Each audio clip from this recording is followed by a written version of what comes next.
Well, it's December. Now, what I usually do at the end of this month is do one video running through all the comics I think are the best of the year, one book per publisher. This year I want to do something a little different. A lot happened in the world of comics in 2016, especially with the big two.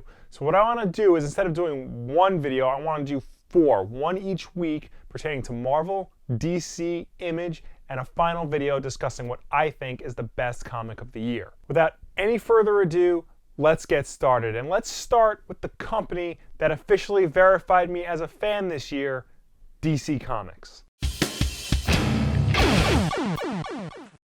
So I think we all know that the big news that happened with DC in 2016 was, of course, Rebirth. It was probably the biggest thing in superhero comics in 2016. I mean, let's be real for a second, guys. There's no way this should have worked. Here was another reboot, rebranding, or whatever you want to call it, of their entire line. Everything was getting a new #1, a new costume, a new timeline, a $2.99 price point, yada, yada, yada. We've heard this before. This basically was the same pitch as the New 52, and while we did get some great comics out of that run, it left a bad taste in a lot of people's mouths. And that's to say nothing of the DCU. Last year's relaunch saw a lot of good, interesting books get forgotten and left aside, while their main heroes look completely unrecognizable. Which brings us to Rebirth, DC's latest attempt at not only getting back on the sales charts, but also getting back into the hearts and minds of fans as well. And somehow it worked. Rebirth was a success. The books are selling very well, and from critics and fans alike, they've been getting nothing but applause. Even their not-so-good books have either gotten better or have gained a real cult following. When the New 52 launched, maybe half the books were good to great. With Rebirth, with the exception of one or two titles, all of them have been good to great. But which one is the best? And honestly, that was hard for me to answer because there are so many good ones. Both Batman and Detective Comics were excellent. Tom King and David Finch's work on Batman may just wind up being better than Scott Snyder's and Greg Capullo's run. And yes, I'm serious about that. And of course, Detective would get a nomination for Comic of the Year, if for no other reason than the fact that it made Tim Drake great again. Speaking of making a character great again in a non-political way, please don't read anything into that, Wonder Woman. She had one of the best books of the New 52 that quickly became one of the worst books of the New 52. But this current series under Greg Rucka, Liam Sharp, and Nicholas Scott has taken the character back to new heights. Heights she hasn't seen since the Gail Simone era. Rucka and Sharp already know how much I love their story, but I think Rucka and Scott's story,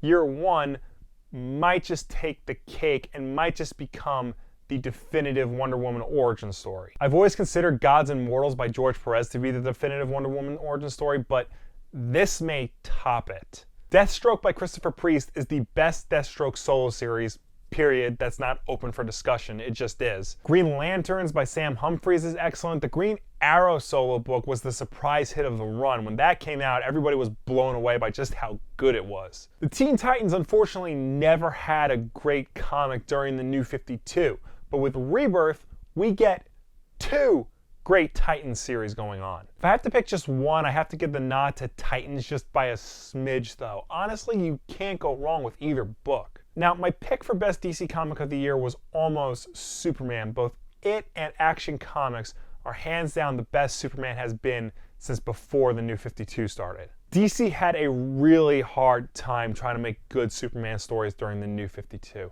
There were some good ones here and there, but nothing really stuck. But then along comes Rebirth, and specifically Superman, which may just be the best of the entire Rebirth launch. Who would have thought that all you need to do was literally bring back pre-Flashpoint Superman in order to make everything right? And if you would have told me in the beginning of the year that the best Superman book in over a decade would be a story about him and his son, then I would have told you to stop watching Superman Returns, because that twist practically ruined that movie. But it works here. John Kent is one of the best characters of Rebirth, and he makes the book and Superman the character that much more relatable. However, the more I thought about it, the more I cannot deny that the Rebirth one-shot is the best comic DC put out this year. In one issue, Jeff Johns and his team of artists did it all. It was a meta story about how DC lost its way and how it's going to right its ship and how it's going to focus on family and legacy that made the universe so well loved with fans. Characters we had completely forgotten about were given new leases on life. Old favorites given new directions, status quos set up with actual mysteries that are actually interesting. All with actual shocking moments, not easy controversy like sex and violence like we saw during the New 52. Myself, and I know a lot of other people out there, still think about that Watchmen twist at the end and just how brilliant and legitimately out of left field it was. It's something you would never thought you would see happen, but it did, and it makes sense for the story they're trying to tell, and if they can keep that story going, which I think they will, DC is going to be on top for a very long time. Not to mention that this was an event comic done in one issue and for $2.99, whereas some other event comics go on for months and cost a lot more and give you a lot less. DC Universe Rebirth set the tone for the company's entire line moving forward, and I can't remember the last time I was this excited for what came after an event book. And that, viewers, is why DC Rebirth gets my pick for the best DC comic of 2016. But that doesn't mean I don't want to hear yours. Tell me your favorites down below or anywhere on the internet. I know I left a lot out. I didn't talk about Nightwing or Trinity or The Flash, but that's just because there's so much good stuff in this line. That shouldn't be a thing, but somehow it is. Again though, tell me your favorite DC books down below. Next week we will be talking about Marvel and how they had a very different year from what DC had. New videos every Tuesday and Wednesday, and of course Wednesday night, 9 p.m. Eastern, Wulff Den Live, a live YouTube extravaganza. Come talk with us, watch us talk about all random stuff. If you miss it, no problem. It goes up the next day on YouTube and iTunes, SoundCloud, and Google Play. You have no excuse to miss us. And as always, like if you like, subscribe if you really like, share this video with a friend. Thank you so much for watching. I will see you next time.